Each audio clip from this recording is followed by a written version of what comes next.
Hi guys, and welcome back to this week's episode of Let's Chat Ethics. I'm your co-host Ariana.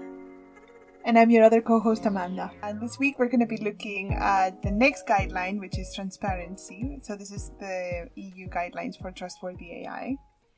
And transparency is linked to explicability, and it's about the transparency, how clear the processes that are going on in the background, and the purpose of the application, and how the data is being used, etc. So how clear is all of that to the stakeholders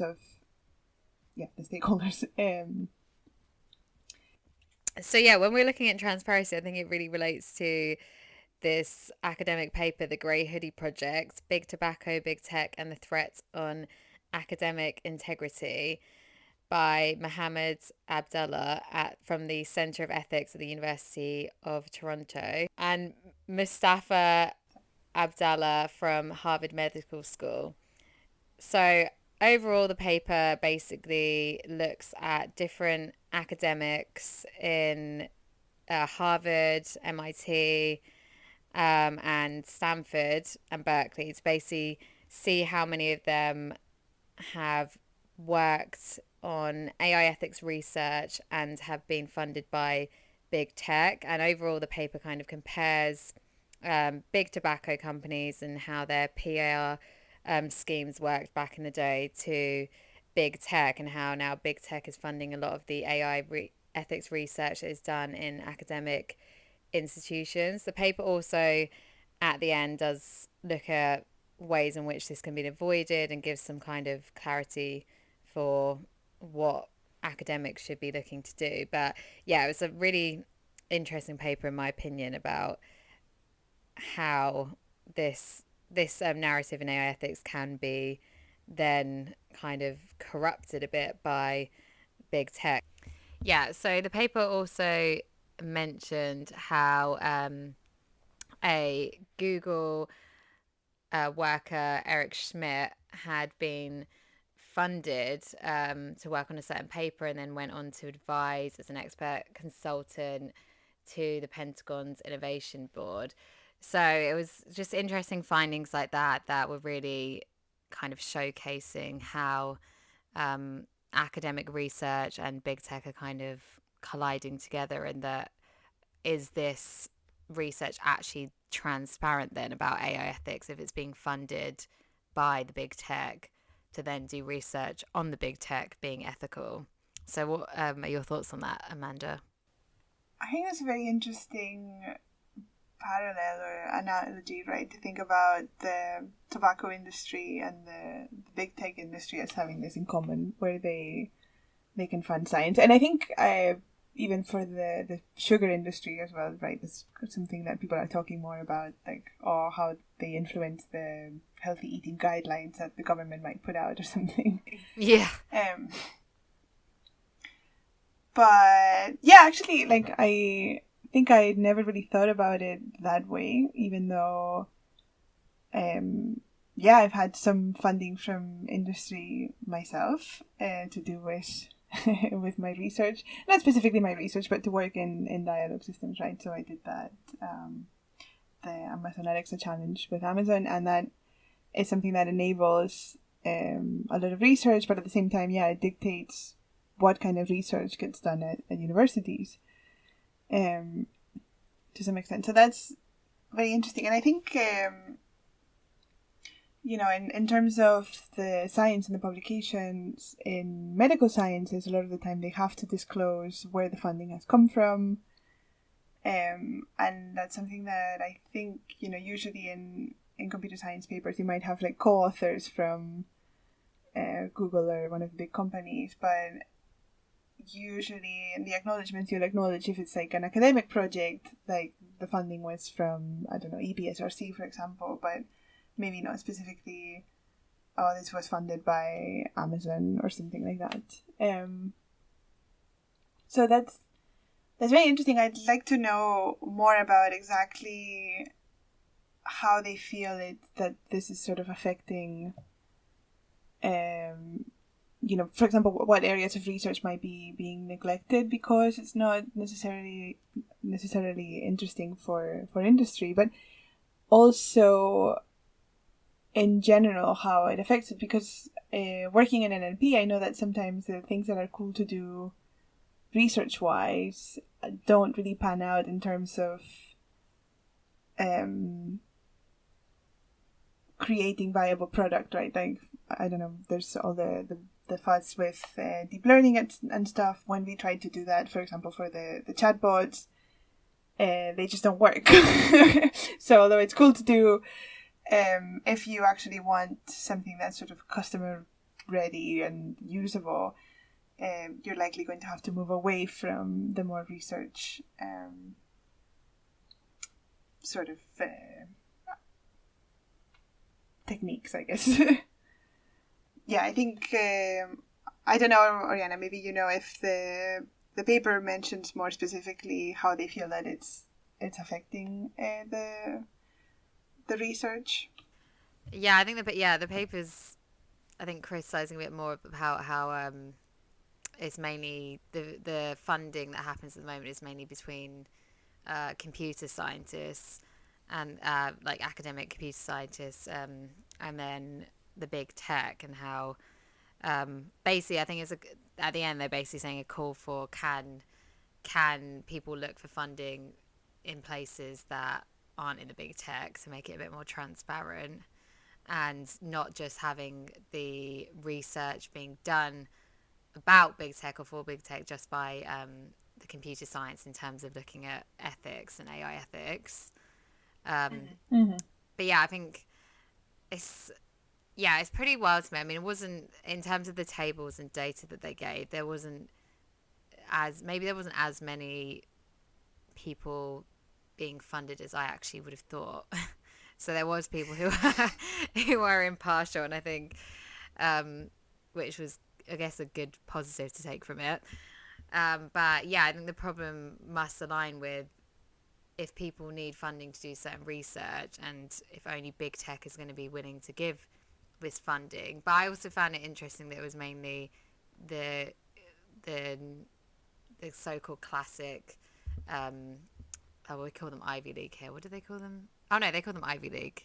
Yeah, Ivy League universities like MIT, Berkeley, that were kind of in, I guess, cahoots with the big tech, which in a way to me is not surprising, because universities are also businesses, really, especially in the States, because they are big for profit, like, business. So I think in that there is going to be some corruption aligning. I think and there's going to be some, I guess, not so surprising that that's kind of been the case. I think another part that I saw in there was saying that they found a professor who'd written a paper indirectly about Google and criticised antitrust scrutiny of Google.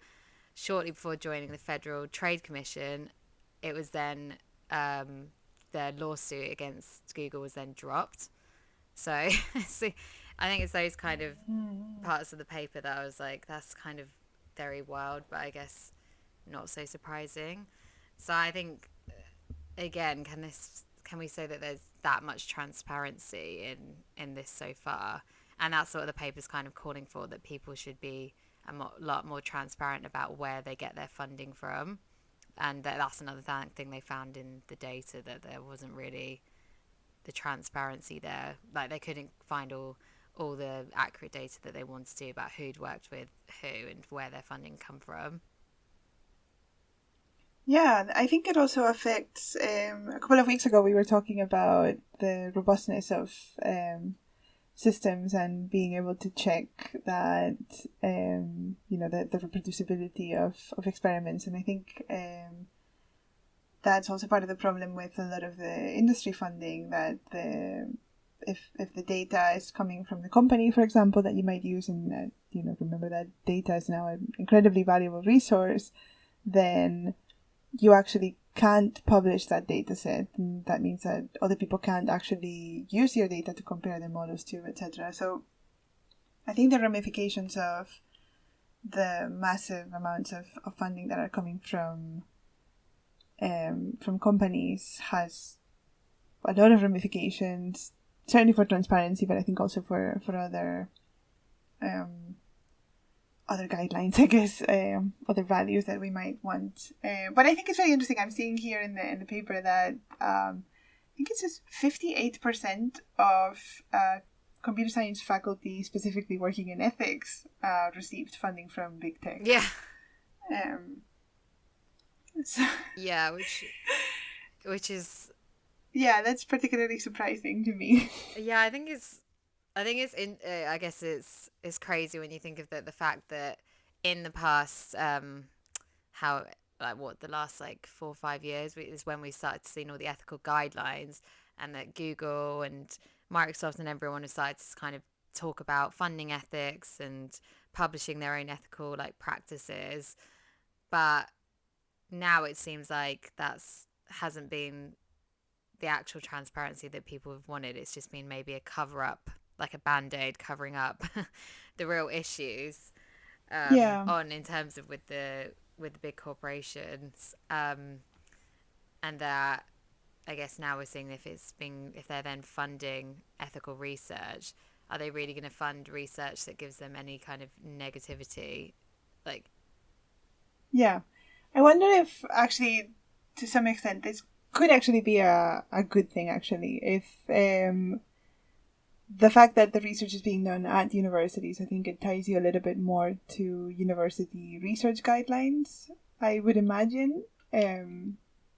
So, and of course, also universities have more incentive to publish, right? So maybe it's potentially good that companies want to fund academic research. I think there's, I guess, two sides to it. Yeah. So on one hand, like the paper argues, yeah, that they are definitely influencing the kind of research that is being done at universities. But also on the other hand, maybe it's good, right? So I don't want to say it's definitely all bad. I think I would venture to say that a lot of the cool research that is being done at universities is probably enabled by the funding that big tech has. Yeah, and I think probably maybe the big tech would want to do that research anyway, and so yeah, maybe the fact that they're doing it through universities could be good, because maybe it is more transparent because they're doing it through universities. I don't know. But what do you think, Ariana? no, yeah, I was just going to say the paper does, like, for clarity for anyone listening, the paper, like the two who have written the paper have said that they don't believe that any of the professors or people that have taken on this research who have been funded by big tech had, bad intents or were looking to do, anything negatively, but they were saying that it can't, they were kind of arguing as well that it can't be denied that even if you're working on certain research and having money given to you by a tech organization, or you're working with their data, etc., you might subconsciously be influenced to write something that you may not have written either way. I yeah, I don't. My opinion about it being, do I think it makes it more transparent? I might get seen as negative if I say no, but I'm going to say no. I don't think no, I don't think it necessarily means they're more transparent, because I do think, like I was saying, I feel like a lot of the big universities are also big corporations, and it works in their favor to work closely with big tech because they rely on funding and money. So I doubt they would turn down. I don't think they're going to take too much of a moral high ground at this point and turn down. That's not to say I think that, but I don't think that of all universities. I just think some of the top ones, they do heavily rely on this money.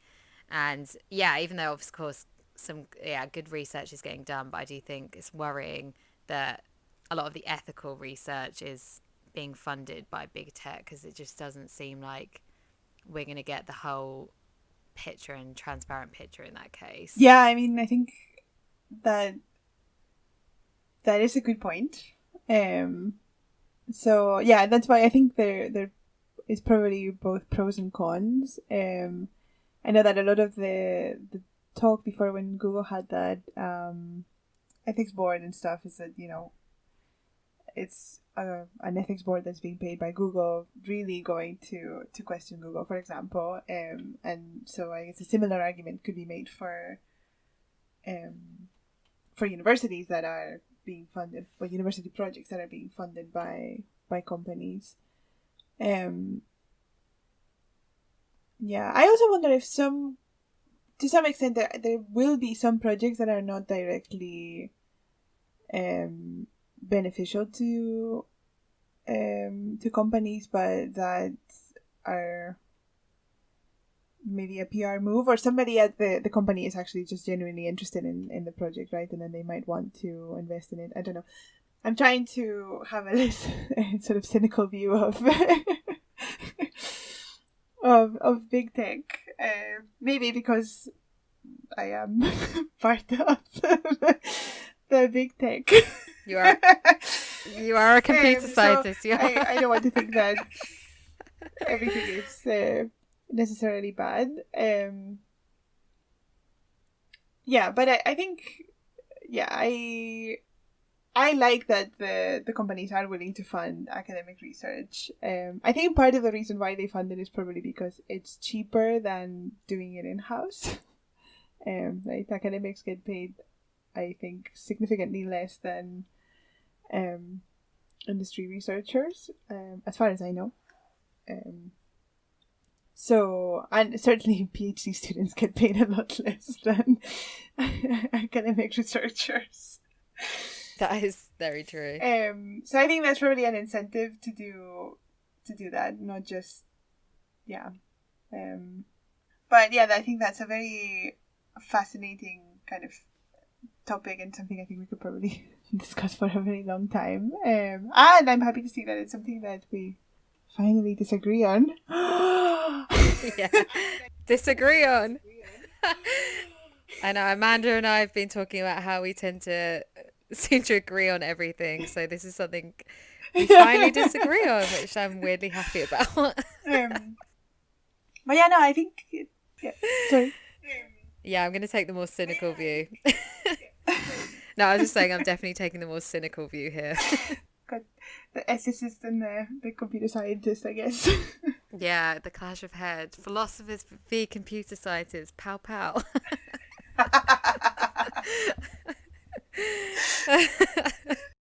Funny as we say that, Amanda, talking about me being cynical and you taking us disagreeing. The ending of the paper actually states computer science as a field should explore how to actually called agnostic thinkers.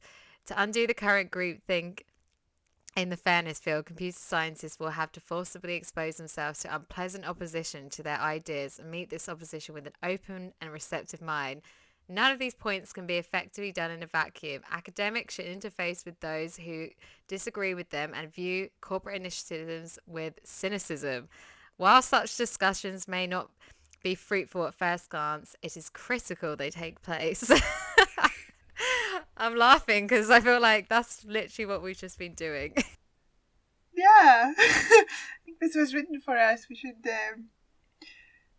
yeah, we feel called out, I think. Yeah, I think we do feel called out. Well, I'm not a computer scientist, but I feel called out. Yeah, and I guess I'm the cynicism. Yeah, I'm feeling personally victimized by this paper.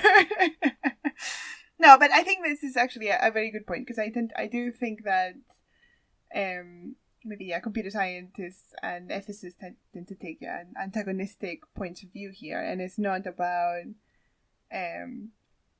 being against each other. It's more like, you know, these problems exist, and it's only by working together and having these conversations that people can actually address them. I think you know, ethicists can write a lot of thought pieces about it, but if computer scientists are too into their work and just a bit offended and antagonized by the think pieces, then they're never going to have a real effect in the world. So yeah, I think yeah, that's why I do think philosophy and computer science, I know everyone says that they're like so opposite, but actually they're not really. They can definitely like merged together in like a way of thinking. Yeah, absolutely. I mean, yeah, computer scientists are just human. But yeah, I feel like I feel like in terms of working together, it's good for, I think, but I do think a lot of computer science and a lot of the field is open to working with people who work in philosophy and also incorporating ethics into their own research anyway. Um, but yeah, I do agree with the ending about how it's good to basically have a critical thought basically about the funding and about where the money's coming from. Yeah, I like that the paper specifically advocates that researchers should actually be required to post their complete funding information online. I think that's good. I think that's something, I don't know if in medicine they already have to do it. Yeah, yeah, that's what the paper actually states. It says how like the medicine field, like they've managed to like separate like the ethics and like the biotechnology side, and in like medicine that way. So how yeah, basically the AI field should start to kind of follow how medical like leads. Yeah, because they've obviously had these problems with ethics for much, much longer, so they've kind of already had to explore them. And so I think it would be good for computer science to take a page out of the medical ethics cookbook. And I like that they also call for universities specifically to publish documents about their position in terms of funding, and not just put everything on the researchers. Yeah, exactly. Because I think it should be like when we talk about transparency, I think that's something that the universities should definitely be transparent about where they're getting their funding from for certain projects. And also, I think that my opinion is there should be more transparency about how this would then affect their research. So, in my opinion, I think they should outline like steps that they would be taking to make sure that they're not going to have a bias towards whoever's funding them, like a positive Yeah, bias towards whoever's funding them. They should actually, yeah, map out how they're going to make sure that their researchers and themselves aren't going to be doing that, and how I think it should be a two-way. Like if you're going to collaborate like that, both sides, big tech and the university, should write a transparent statement about what they're doing, what steps they're taking. So then when people are reading their research and it's been analysed for industry, then we can understand what this actually means and what that the discoveries or the findings actually the results and the data show. yeah, yeah, absolutely. I think that might be us for this week. Wow, that went fast as always. It really did. So we will link the paper in the podcast description information if anybody wants to read it. Yep, and I'll also put it on Twitter as well, so our Twitter people can can access it there. Yeah, if you don't follow us on Twitter yet, then you can follow us on Let's Chat Ethics, and you can email us at let'schatethics@gmail.com if you have any feedback or future video suggestions. Yeah, amazing. Well, thanks for tuning in, guys, and Thank you. we'll see you next week.